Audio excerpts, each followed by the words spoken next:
호주 대사를 한다는 이유로 꽃가마 타고 도피에 성공하는 것입니다. 참사를 제대로 규명하려던 군인은 만신창이가 되었습니다. 윤 대통령이 지난 4일 갑자기 이종섭 전 국방부 장관을 호주 주재 대사에 임명한 사실이 핵심 공범을 해외로 도피시키려 한 것입니다.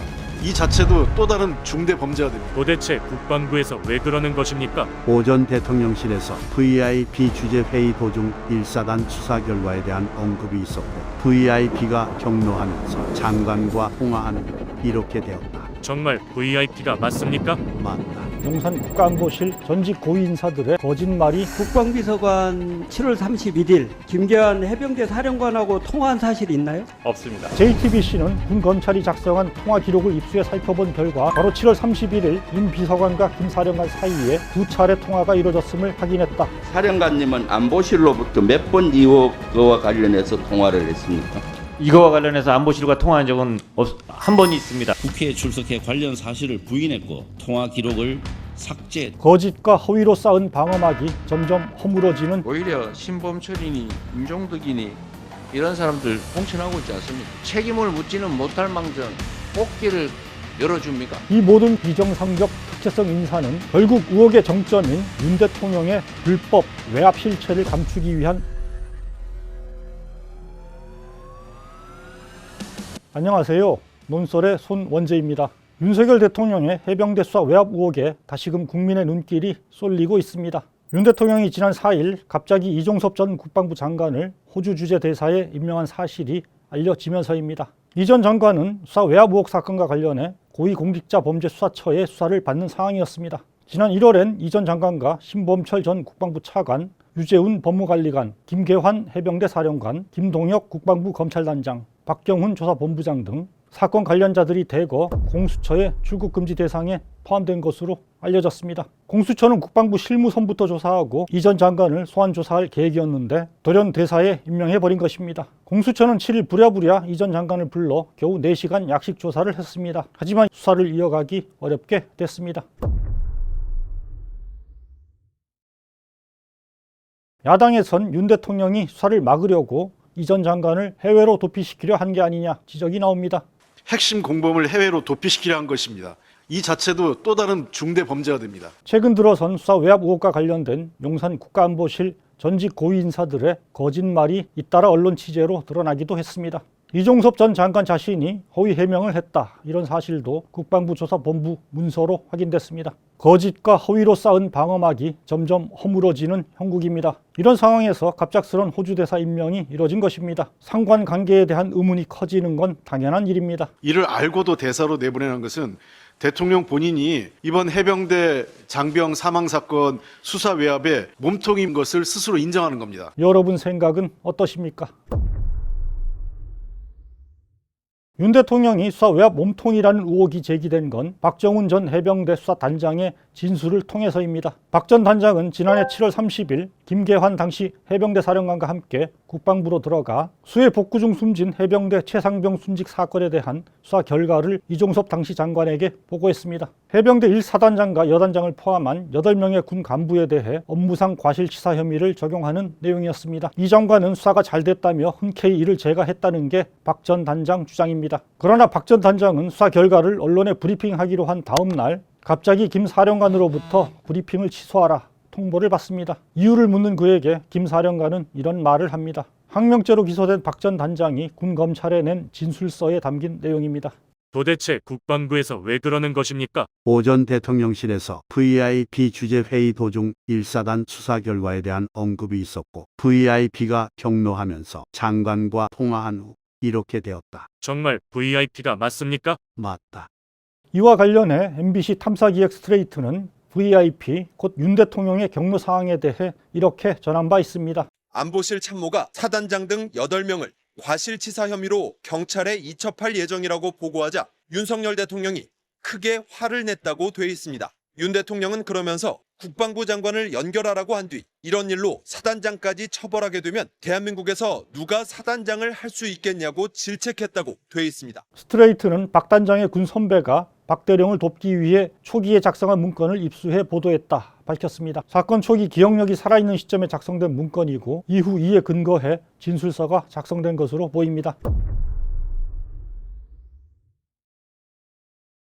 그러나 대통령실, 국방부 고위 관계자들과 해병대 사령관은 모두 이런 사실을 부인합니다. 대통령 주재 회의가 열리긴 했지만 해병대 수사 관련 보고나 대통령 질책은 없었고 이를 해병대 사령관에게 전달하지도 받지도 않았다는 주장입니다. 그러나 갈수록 이런 주장은 하나하나 거짓말로 드러나고 있습니다. 이번 외압 의혹의 줄기는 두 가지입니다. 한 줄기는 윤 대통령 경로, 국방부 장관, 차관, 군사보좌관, 법무관리관, 해병대 사령관으로 이어지는 경로이고 또 한 줄기는 윤 대통령 경로, 대통령실 참모, 해병대 사령관으로 이어지는 경로입니다. 이는 해병대 사령관이 대통령 외압 상황에 대해 전달받은 게 사실이라면 그 통로는 국방부 장관과 간부들이거나 대통령실 참모들이거나 아니면 양쪽 모두일 수 있다는 사실을 시사합니다.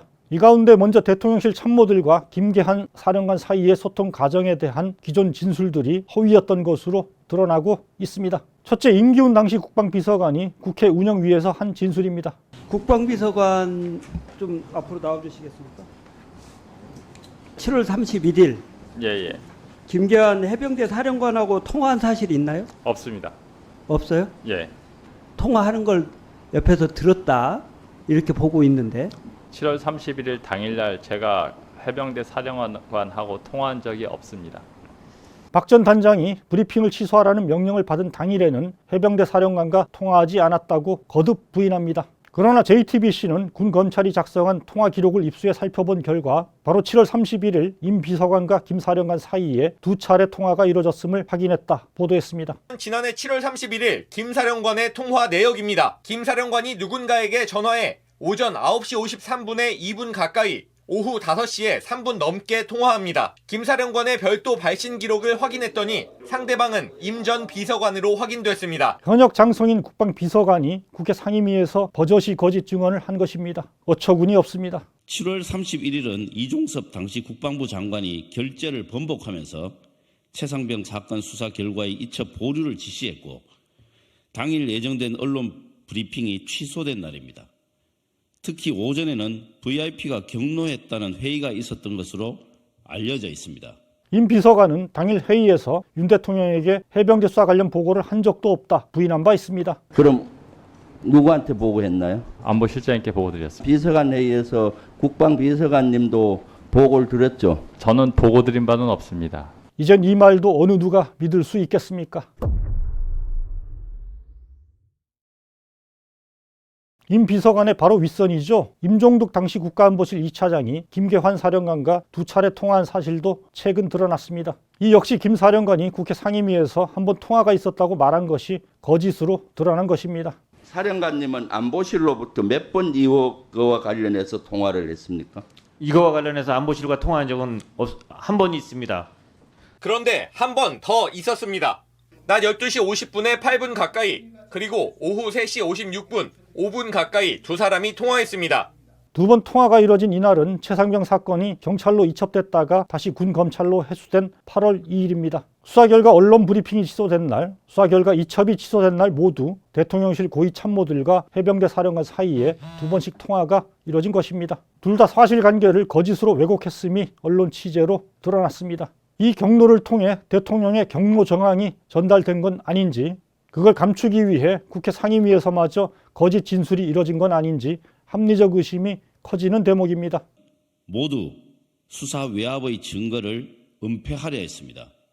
국회에 출석해 관련 사실을 부인했고 통화 기록을 삭제했던 것입니다. 박 전 단장이 진술서에 앞서 작성한 문건을 보면 김 사령관이 박 단장에게 휴대폰 포렌식과 관련해 질문한 내용도 적시돼 있습니다. 휴대폰 포렌식 관련 비화폰도 포렌식할 수 있나? 경우에 따라 비화폰도 포렌식할 수 있습니다. 비화폰으로 통화한 사실을 감출 수 있는지 확인하기 위해 이런 질문을 한 건 아닌지 수사를 통해 명명백백하게 가려야 할 것입니다.